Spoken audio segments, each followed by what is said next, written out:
All right, continuing our discussion of cadences, we're going to talk about invertible cadences today. Invertible counterpoint, invertible cadences, what happens when you switch the different cadential voices around, especially when you put them in the bass.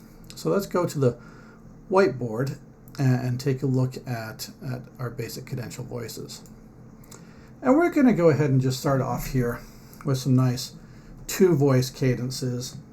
And so we'll just, put in our tenorizons coming down.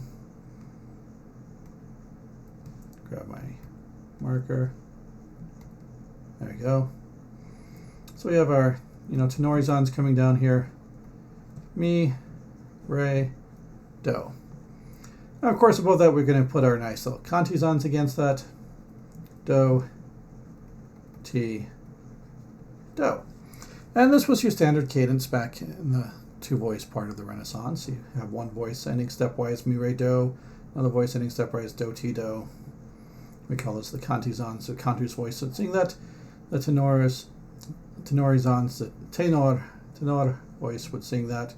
This would be the plain chant that would be existing, and this would be the person improvising over the top of it. And this ending just worked.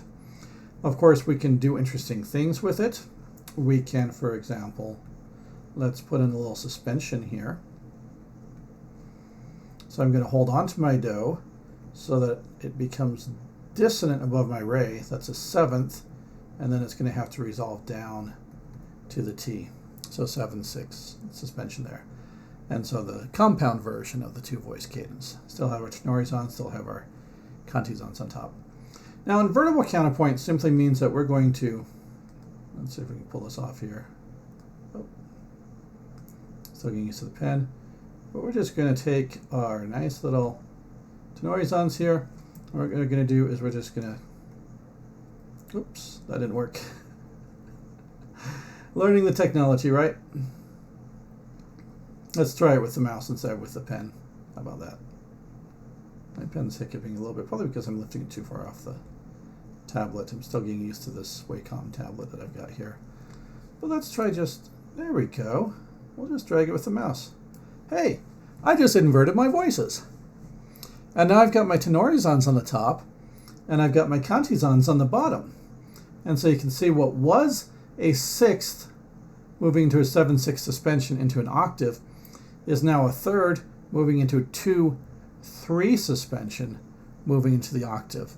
And so switching the voices around, putting which one's on top, which one's on bottom, we call that inverting the voices. And so I can, in fact, go ahead and invert the voices. So I can put the cantizons on the bottom, the tenorizons on top, or the tenorizons on the bottom, the cantizons on top. And that changes it from the two types of clausulae, or cadences, that we had existing. The one that we have right here, where the cantizons is on the bottom, we call that a clausulae cantizans, or a discant cadence, to use modern terms. If I put my tenorizons back on the bottom here, now I've got my tenorizons cadence, or the tenor cadence, as we would use nowadays, or the clausula vera, which I sometimes like to call the contrapuntal cadence because it emphasizes the counterpoint between the bass and the melody here. Now, of course, as we got into later things, we added a voice underneath our cadence voices here. And so the tie-in, of course, for underneath is basso, so we added down here a nice little, going to add a nice little voice underneath the basso, do, sol, do. It turns out sol, so nothing you can put underneath a re and a t that sounds consonant with both of them. And so this creates our bassizons, sol, do. And then I could put a voice above the tenorizons, or alto in Italian, and just give this nice little sol, sol, sol. And there's our boring version of the altizons. And now we have our full cadence that we've been looking at this week with the do, sol, do, the mi, re, do, the sol, sol, so, the do, do, ti, do. And it's just, like I said, our different cadential voices. We have our, cantizons, we have our altizons, we have our tenorizons, and our bassizons. And of course, we've looked at, as we're writing different cadences, as long as we leave the bass alone, it doesn't matter what order we put the top three in. Today, though, what we're going to do is we're going to invert this further, and we're going to invert things down into the bass. And so we're going to get rid of my bass line entirely here. In order to make this work in a 4-voice texture, we're going to need to add back in, some other voices, but we'll add that in a moment here. So let's go ahead and get rid of my bossizons.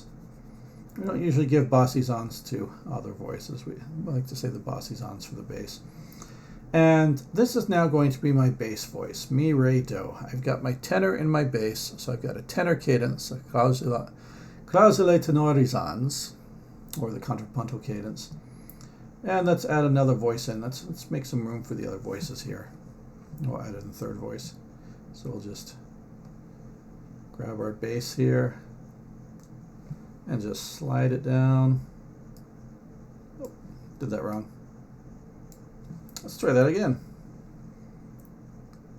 Again, bear with me as I'm learning how this technology works, and it gets complaining if I go too far off or if I touch the tablet while I'm trying to outline.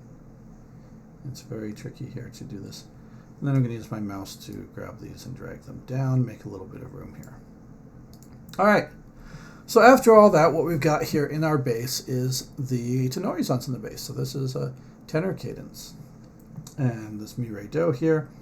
I've got a do, do, ti, do works very nicely, or I could just do the simple do, ti, do. I don't have to do the suspension. It's a great sounding suspension, that 7/6 suspension. I've got the boring altizans part. I need a new voice for this, so just knowing what's going to work here, we're going to add, for our 4th voice, I'm going to do a voice exchange with the bass. So if the bass is going mi, re, do, I can prolong that, stretch it out by just going do, re, mi. And there's my 4th voice in a tenorizans cadence texture. It also works great. This works fantastic if you're going the other way. If you're doing like an opening gesture and you want your bass to open do, re, mi, I can just, again, invert the voices. I could put my new voice, my do, re, mi, I could put that into the bass, and then I would just swap it with the mi, re, do and put that somewhere. It could be the 2nd voice on top. It could be the voice on top. Again, your upper voices, you can invert them freely. And we've got this nice little tenorizans here. And then if you look, by the way, at our figured bass, we already know that mi to do is a 6, mi to sol is a 3rd, so that's our 6/3. And our do 5/3, of course, we love that do 5/3 is a nice stable point. Looking at what we've got here, my re to a sol is a 4th, so there's a dissonance against the bass there. And I've got a 7/6 suspension here. Or if I get rid of the suspension, I get rid of the suspension here. Let's just do that. And now this gives us what we call a passing 6/4 chord. 6/4 chords are always handled as dissonant, or pretty much always handled as dissonances, and this one is being used to harmonize this passing tone between the mi, re, do, or the do, re, mi in the bass, and so it just works nicely, this passing 6/4 chord. Really, what's happening here is I've got altizans, and I've got a cantizans, and I've got the tenorizans with its voice exchanged equivalent. So there's our tenor cadence. All right, let's do some more inverting. Let's get rid of that extra voice I put in here to make it work in 4-part texture. And let's move our tenorizans back up into the texture here.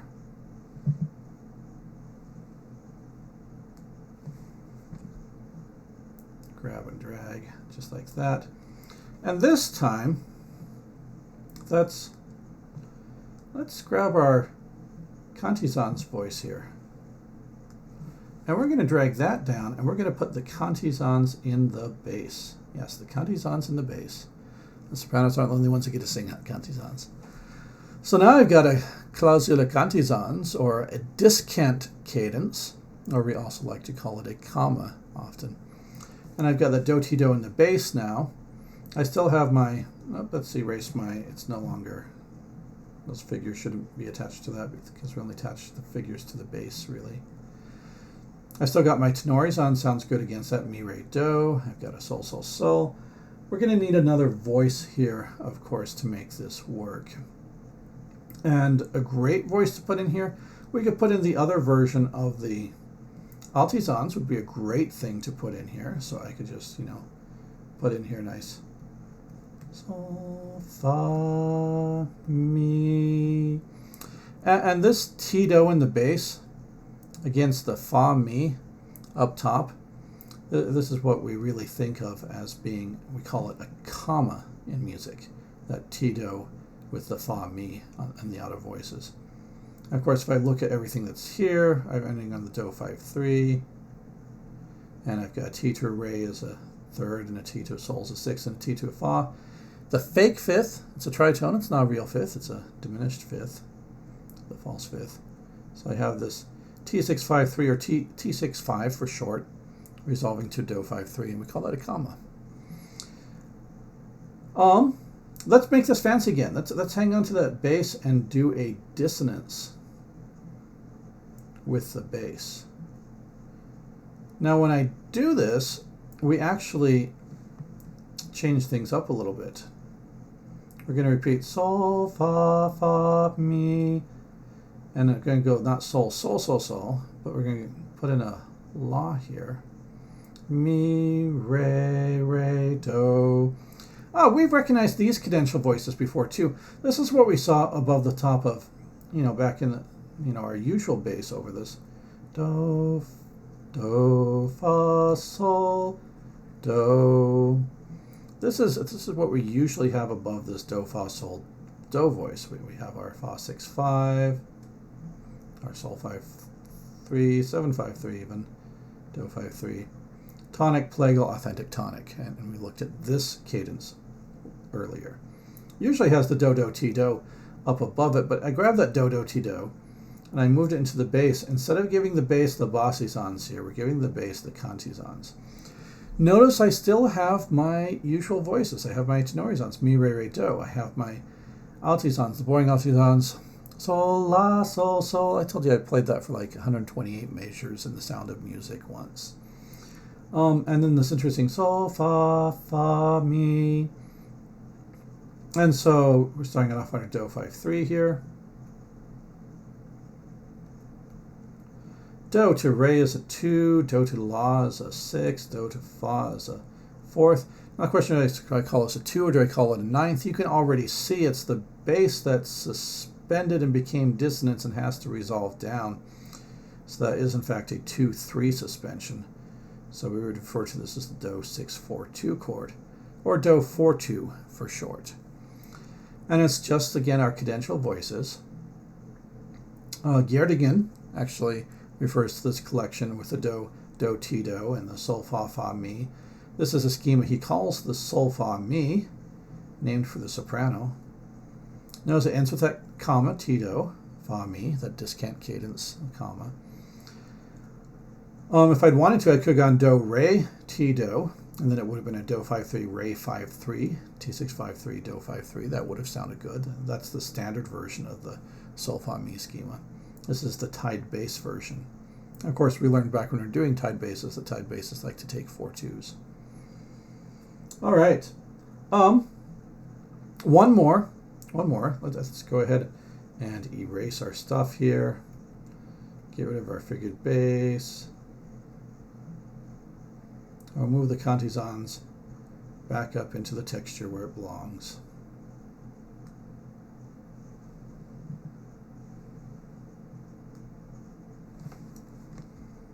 Just like this. There we go. And you know what? Let's go up here now and let's grab, we're going to now grab the new voice I added in, the interesting altisons, the Sol, Fa, Fa, Mi. Let's see if we can manage to copy, paste, drag this. There we go. And we're going to drag this one now. This we're going to drag down to the bass. I'm going to change it up a little bit because I wouldn't want to start on that Sol in the bass. That's an unstable position, that having that Sol to Do as a 4th, having the Sol to Mi as a 6th. This would be very atypical to start with a Sol there. This is why Rameau's theory of chord inversions is actually kind of crap, because a Sol 6-4 does not behave like a Do 5-3 or a Mi 6-3. It does not have a tonic function. But instead we'll start here with like a Do fa, and then fa, mi. We'll keep that interesting version of the altizan. So I could have gone do, fa, sol, mi. That would have worked well as well. Fa or sol. Let's write both here. I can do either one. Do, fa, sol, mi. Of course, I start doing our standard. Let's erase that fa for now. Let's see if I can line things up a little bit better up here too. I think if we move these two over a little bit, they'll line up better on our screen. More or less. It's not perfectly in line with what you can do with copy paste, right? All right, so now you've got our standard bass, do, fa, sol. Do is what I would expect at the end. And you remember we talked about how if we go do, fa, sol, mi, that's that step back. I've put the altizans down here. So the altizans cadence, or alto cadence, or we call it a step back, passo indietro. And it forces us to step back. And I can either do it with that do, fa, sol, mi, the sol, mi altizans, or I can go back to what I had before. No, I don't want to clear the canvas. But I can put in that altizans, fa, fa, mi, and there's my fa 6/5 moving into a fa. Again, the 6/4/2 bass suspension becomes dissonant, has to resolve down like that. And that's a lovely little fa 6/5 there. But you can see all we're doing is we're keeping the same cadential voices that we've been using all along. Do, do, ti, do, mi, re, re, do, sol, la, sol, sol. And then I'm just moving different things into the bass. If I have, once again, if I have the tenorizans in the bass, we've got a tenor cadence, clausula, vera, or contrapuntal cadence, has that passing 6/4 chord on the re. If I have the do, do, ti, do in the bass, I have the cantizans cadence, clausula cantizans, or comma, as we like to call it. Works nicely with the sol, fa, fa, mi schema. And if I put the fa, mi in the bass, the altizans in the bass, or sol, mi in the bass, sol 5/3 to the mi 6/3, then we have that passo indietro, the step back, or altizans cadence. And these all have different uses in music, and it's a nice way to invert things. Bach does this very nicely. Let's take a look here, grab an example of Bach doing it. We'll look at this in his prelude in F major as an example of inverted cadences in music here real quick. Yeah, so here we go. Do, fa, sol, mi. So a little passo indietro, because it's not the end of the phrase, so he doesn't want it to sound like it stops, so he doesn't go do, fa, sol, do. And then the clausula cantizans, do, do, ti, do, as the do, do, ti, do here. And you can see the bass line goes up top, and the top line, do, do, ti, do, goes into the bass, and the inner lines stay the same, just at an octave. And so trading voices, inverting the counterpoint, and having the cantizans, or the altizans cadence and a cantizans cadence. Let's take a listen and call that good for this video. Yeah. So inverted cadences.